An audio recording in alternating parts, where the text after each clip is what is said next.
What is going on, everyone? So in this week's video, I'm going to share some of the digital photos I captured on my recent fall trip design.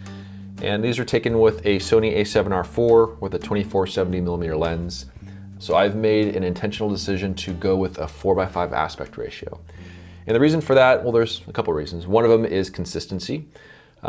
It helps that my film work and the digital work will have the exact same aspect ratio when it comes to print sizes and stuff along those lines. Even though I'm not quite sure yet if I'm going to offer prints from the digital work, but we'll see on that. But the other reason is I really enjoy 4:5 aspect ratio. There's something about it that's very calm, yet it also gives the image a sense of direction. So if we talk about aspect ratios, a square is going to be the most calm of all the aspect ratios. It's just this nice shape, everything fits into it really nicely, but it's really calm, it's very serene. But also, if we look at the other end of that, if we look at a horizontal, like 6:17 panoramic, this also is going to be a very calm shape, especially when the images are printed a bit larger.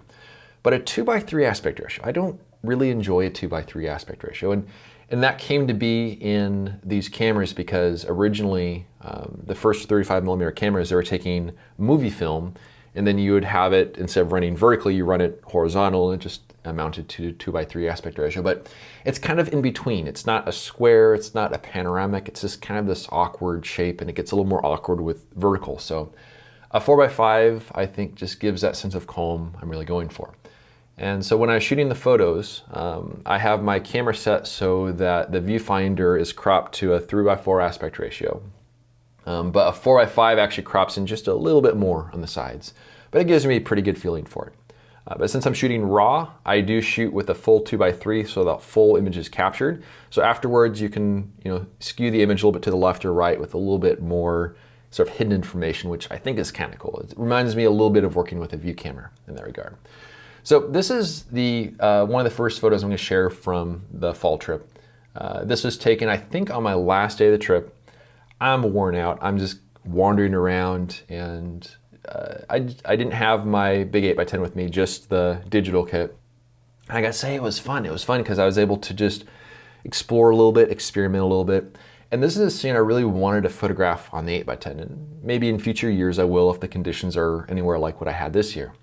But it's a very simple composition, very simple photo. It doesn't require any crazy processing or anything like that. I haven't done anything in Photoshop, just a minor tweak in the raw file to account for white balance and stuff like that. But I really like the balance between the color and the light up here with these delicate leaves, the texture of them, and then rocks down there, and then some fallen leaves down there. What I'm gonna do is I'm gonna show you what the rest of the image looks like. So we have a 2:3 aspect ratio, of which I'm using a 4:5. And initially I had it a little bit more, right in the middle there, but afterwards I decided to shift over just a little bit, just to narrow this area here between this rock and the far right side of the image there. But that's one of the cool things about working with a 4:5 aspect ratio, because you have this little bit of extra image to work with if you need it. And also on this side over here, you see there's a big rock starting to poke in here. And by shifting it over a little bit, I have just a little bit of that, but it doesn't become a distraction over there in the corner. I like the balance between textures, and I was just trying to figure out in terms of how much the rocky wash to include and how much of the maples, and this felt pretty natural to me. This was taken at 39mm. This was 1/8 of a second, f11, ISO 100. And pretty straightforward as a shot, and I'm pretty happy with it overall. This is a scene where I photographed these trees, but with a vertical composition and a bit wider last year on my trip design. But I didn't like the foreground. The foreground distracted.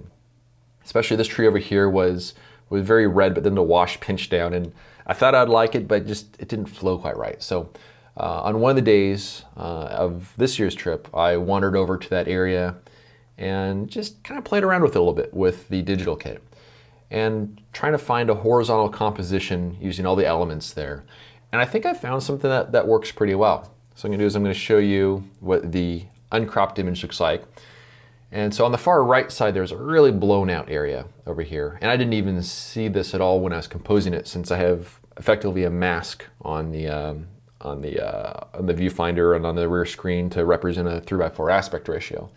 And then on the left side over here, you can see how this branch, it gets a little kind of spindly near the end there.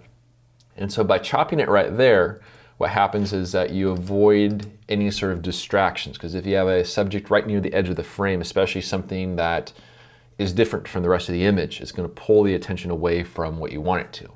So this gives a perception that that branch just keeps going there, keeps extending in its nice healthy state. Maybe it looks something more like some of these branches here where they go on for quite a ways. But now you know that it just kind of ends right after it there. But I was pretty happy overall with the balance of the composition. You have all these trees at strange angles. You have a really big fracture in the wall back there. Another one over here. So this is a scene that hopefully I will return to at some point and maybe shoot it on the 8x10. This is 1/4 of a second, f11, ISO 100, aperture priority mode, and this is taken at 48 millimeters. So right in the middle of what the 24-70 will do there. So kind of a cool little experiment working there. Now, in terms of experiments, the next photo I'm going to show you, this is definitely more on the experimental side, and this is actually one of the reasons why I bought the digital kit. So I can kind of have fun with some of these scenes. So here we have a maple that is overhanging a wash, and just on the other side of the wash, there's a wall in full sunlight, which is reflecting some warm light into the scene. So you have these pastel, vibrant leaves catching this warm light, and then they're just waving around there in the breeze. And so I played with my shutter speeds a little bit, and I found that I can get down to about a half a second with the setup I had with me. And so this is a half-second exposure, f18, ISO 50. This is taken at 70 millimeters. And in a perfect world, I would have used some ND filters to allow me to slow the shutter speed down without having to go all the way to f18 or an ISO 50. That way I can also clean up the background a little bit, maybe have a little shallower depth of field back there. But it was a fun experiment just to see what happens with those longer exposures. Now this is something I'm not as willing to do with the 8x10, because on the 8x10, every click of the shutter is 30 bucks. And so here it was just kind of a fun little experiment.